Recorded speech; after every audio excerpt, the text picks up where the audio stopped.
Hey guys, so I was just watching a little bit of this debate, Mamdani and Sliwa and Cuomo. Honestly, guys, if I'm honest, you basically have two guys who are kind of like, they're being asked questions and they're answering them correctly and they're saying all the right things, but they look, they come off as passé, like the old generation. Not that I'm against them, or at least not that I'm against Sliwa, right? I'm not a fan of Cuomo, for obvious reasons. So, you have these two guys, they look passé, right? Even though they're saying the correct things. And then you have this guy standing in the middle who's not answering any questions, who's basically, you don't know what the hell he's saying, avoiding things, dodging things, but he looks very, he looks very calm and smiley, and, kind of like not frazzled, almost as if somebody trained him, When I say trained him, I don't mean just like prepared him, or coached him a little bit. More like he's professionally trained as an actor, which I think he is, because his mother is a professional film director and his father is a professor, college professor. So this kid is a trained actor. He's a trained performer. He's a trained, deliverer. He gets into method. He gets into character. He gets into a particular, I don't know, frame maybe you want to say? Character, face, expression, let's put it that way, cadence, etc. Like he knows what he's doing. He knows exactly what he's doing, and he's almost as if he's really, really lulling everybody to sleep, like hypnotizing everybody into, kind of just going along with him. Reminds me of another guy, back in the day. He's still around, but when he was running for president. Similar idea, neuro-linguistic programming, putting on a nice face, saying much of nothing, but making it sound like he's saying a lot when he's really saying nothing. Meanwhile, his opponents are saying things of substance, but don't look and sound as good as he does. On top of that, guys, I think people are thinking about this in a very, general way, just about, what's going to be with the city. And I get it. People care about the city. I also care about the city, even though I don't live in the city technically. But I live in a suburb of the city, outside the city, in a different state. And this is how this is. This is what it is, I can't really vote for the mayor of New York, even though I'm affected by what goes on there. I go there, I have family, friends that live there. But really, guys, ultimately, we have to look at this through a Jewish lens, guys. This has been the most Jewish city, I think I mentioned this before many times, the most Jewish city outside of Israel in world history. On top of that, guys, it is the financial capital of the world. And I said this before. As far as Iran is concerned, it's the financial capital of the great Satan. And financial capital of America, at least, if not the world. And if you're going to take down America, here's where you start. Now you could say, well, all the banks and all these places, all these things, they can move elsewhere, right? Folks, but that's a big migration, that's a big, transition, that's a big everything. You don't just pick up and move, like financial infrastructure just like that, right? For example, I was just talking to some friends the other day about, the markets, let's say the stock market, right? So, for example, if just something as simple as, or practical as, if a bank wants to trade, faster executions, trade executions faster, what do? They physically move the office or their servers as close as to the exchange as humanly possible. So now you have a stock exchange. Now you have all these offices who don't want to be in New York, and they're moving further away from the exchange. So you can say, well, they could just move the exchange. Really? Okay. Let's see. That may not happen, or if it's going to happen, now you're moving a physical exchange or physical servers of whatever you're running to a different city, to a different state. So what are you gonna close the market for a day or two, or what? For 2 weeks or a month? Like I don't know. Maybe I don't know what I'm talking about, but you know what I'm saying, guys? Like it's not. This whole thing is not so simple. Taking the physical financial capital of the world down and moving it elsewhere is not so simple. It's very simple. If you're Iran, they're doing it. I guess, again, what are you talking about? Iran is doing this? Folks, again, I am reminding you, this guy is a 12er Shiite Muslim. 12er Shiite. He is the same sect as the Iranian regime.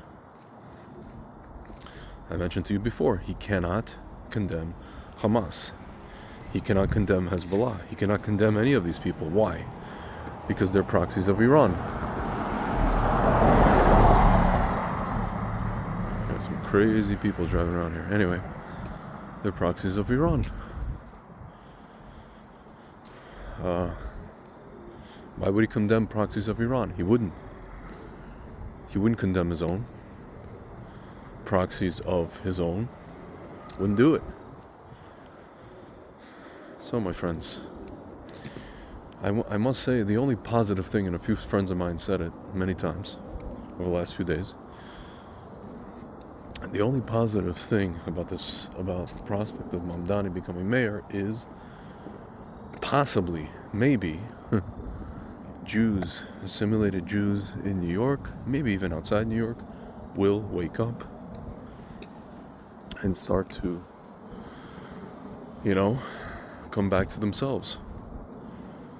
Unfortunately, that happens when Jews feel physical threat. Feel like they're going to be harmed, or even happens after they are harmed. I hope they don't get harmed, but you guys understand. I don't have to tell you, if this guy gets in and, someone tries to do something, he's not going to do much about it. We know that. We understand that. That's why and he did not even address it today. Somebody asked something about, that topic, that question. And they mentioned that he said something along the lines of, they accused him of supporting global jihad. He's like, first of all, this whole muddying the waters answer. First of all, I never said that. And yeah, you could have policy differences and blah, blah, blah, blah, blah, and disagreements, but that doesn't mean that I don't, stand for the protection of the Jews of New York. Folks, I mean, if you're an Orthodox Jew in New York, let's say you're someone, even if you're not like the biggest, support of the Israeli government in terms of, quote unquote, being a political Zionist, right? Let's just say you're, or the idea of like what's called the Medina. It's a discussion in the Orthodox community, the Medina, right? Should Israel have a government, this and that? It's a very nuanced, very kind of like almost theological discussion. But even if you're not, right? Most Orthodox shuls, my friends, most Orthodox Jews in New York have voted for Trump, right? And they say either a prayer for the hostages, a prayer for the IDF, and or in the shul. Doesn't matter what type of shul it is, unless it's like super Hasidic, and even then, they have raised money for hostages and all those kind of people. So I don't really know what he's talking about, guys. Like, I mean, if he says he's going to protect those people too, okay, let's see what he does. But I don't believe him. I really don't believe him. I don't know if you believe him. I don't believe him. Right? So now you take away those people. Let's say, who's left? You're talking about what? Secular Jews, right? Let's say secular or traditional Jews who go to what's called conservative synagogues, or even Reform synagogues, right? I'm not talking about the if not now people, all these idiots. I'm talking about just people who, okay, they're not Orthodox, but they support Israel. And they support, I don't know, whatever, going to what's called UJA events, or I don't know, all these organizations that, yeah, raise money for the IDF, raise money for the hostages, whatever, right? Israeli organizations. Okay, he's not going to protect those people? Or is he saying he's going to protect those people? I don't believe him. Now we get to like the Hasidic Jews who, Satmar and all those guys, who are totally against Israel having a Medina. They're not against Israel physically, Jews physically living in Israel. I'm not even talking about Netter Karta. Just those guys, they're just against like whatever, right? Political Zionism. But they also say, folks, every single Orthodox Jew on God's green earth, every single Jew on God's green earth, if they celebrate two holidays, Yom Kippur and Pesach, which most Jews do, what do they say? What do we say at the end of Yom Kippur and Pesach, folks? Even the Yom Kippur Jews and the Pesach Jews, which is like 90% of Jews. L'shana haba b'Yerushalayim. Next year in Jerusalem. Folks, unless they don't mean it, which I don't think is the case. I think they mean it. I think every Jew that says it, even if we say it as like a thing to say, as like a cute thing to say, our neshama, our what's called nefesh elokit, our so to speak, godly soul, subconscious, what I call soul, means it, right? So basically, 90% of Jews, 95% of Jews in New York, once a year say L'shana haba b'Yerushalayim, next year in Jerusalem. He's going to defend all of us. He's going to make sure that if we're attacked, he's going to do something about it. I don't believe it. I mean, listen, if he says he will, let's see. I mean, but I don't believe it, folks. As far as I can throw him, okay? So, because he's not allowed to. You guys are tzvi. What do you mean? He's not allowed to. He's theologically not allowed. And I said it at the beginning of this video. He was trained. Whether he was trained by his parents, his ima, his abba, or his, people he grew up with, teachers, whoever, drama coaches, or whomever, or maybe his handlers in some agency, intelligence agency. You could tell he was trained well. And on top of that, he received religious, indoctrination. He was not born at 12 or shit. He wasn't born that. He became voluntarily. So, yep.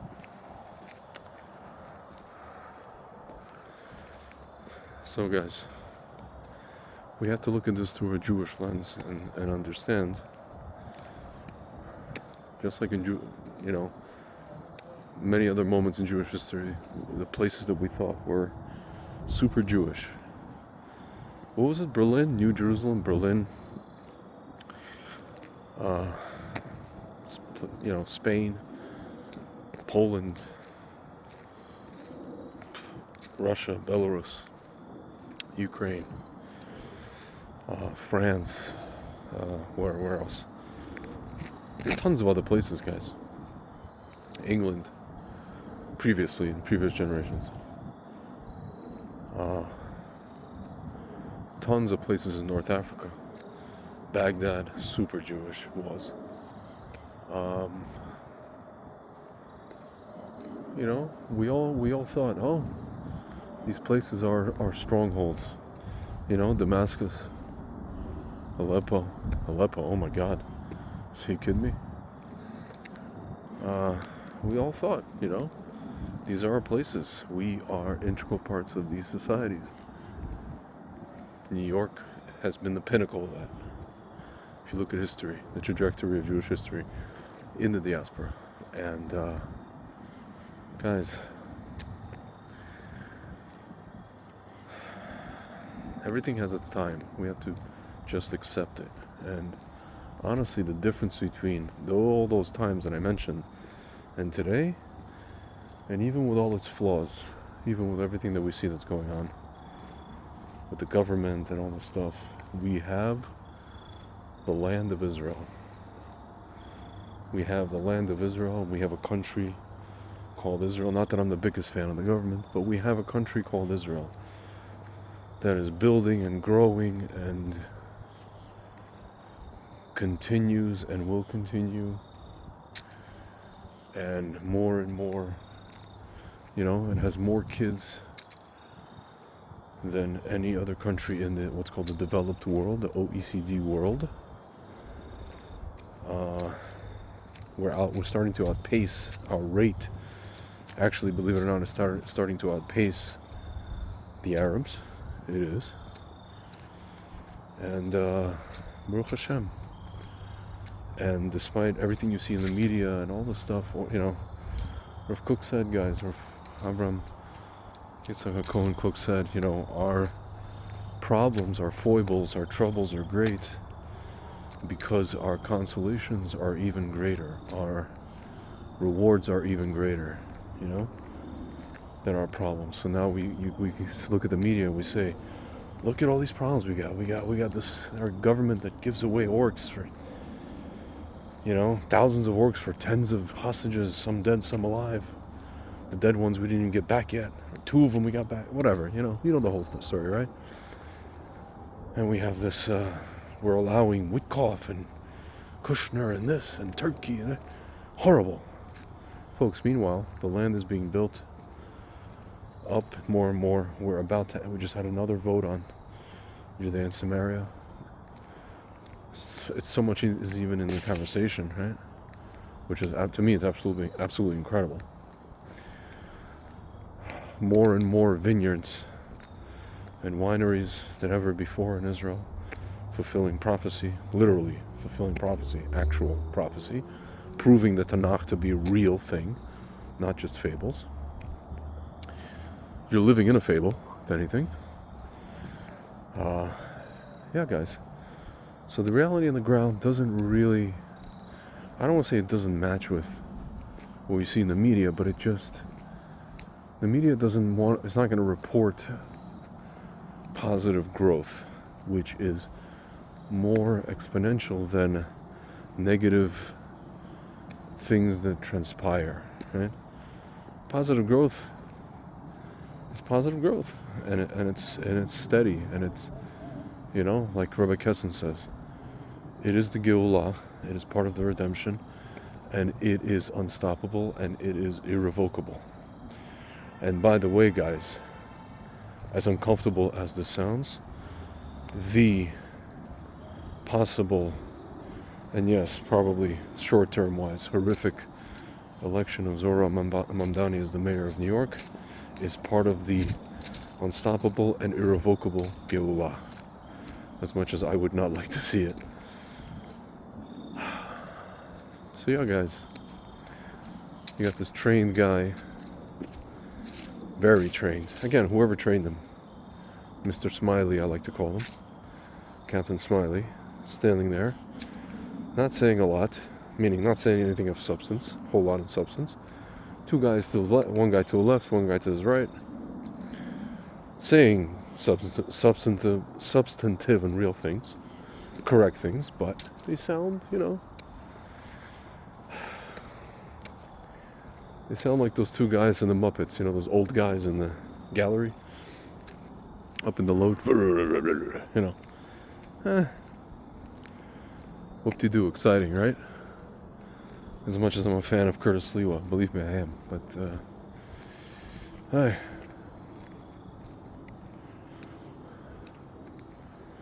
Yeah, guys, history goes on. Jewish history goes on.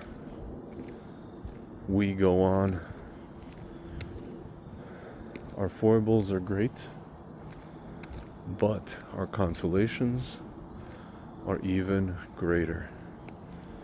And the ultimate consolation is Mashiach. That is why, right after Tisha B'Av, we have Shabbat Nachamu, the Shabbat of consolations, the Shabbat of comfort. And then we have Tu B'Av, where we dance in the vineyards. And we have more Jewish babies. Not on Tu B'Av, but the process starts on that day. And then we build and we build and we build, and more vineyards and more babies. And Mashiach. Alright, guys. Talk to you soon. Chodesh Tov, by the way. Chodesh Tov.